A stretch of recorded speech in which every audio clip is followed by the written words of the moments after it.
Iran is grappling with a serious COVID outbreak. People wear masks.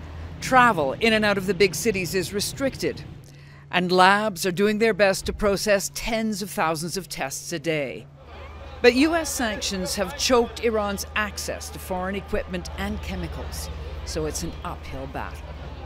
And it's those very sanctions, the way they've made life harder and more expensive, that have fixed the nation's attention on America.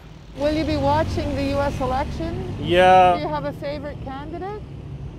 Favorite? No, really. I don't know which one can be a promising one to the future of the world and the future of this country.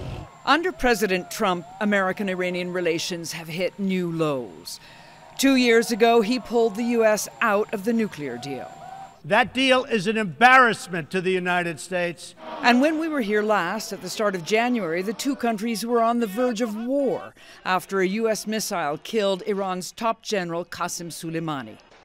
This is not just a mourning procession, it's a political message designed to demonstrate that all Iranians are united in anger and in outrage against the United States. In the end, Iran retaliated with limited strikes on U.S. military bases in Iraq, and war was averted. Military war, that is. But Iranians will tell you that America's waging a punishing economic war against them, with sanctions that have sent prices skyrocketing and the currency tumbling. Some, like Hamid Mirzai, hope a Biden administration would re-engage with Iran. I'd like to see America rejoin the nuclear deal, he says, and give us some relief from the pain of these sanctions. Others want a Trump win because they believe only an American hard line can force changes in their Iranian leadership.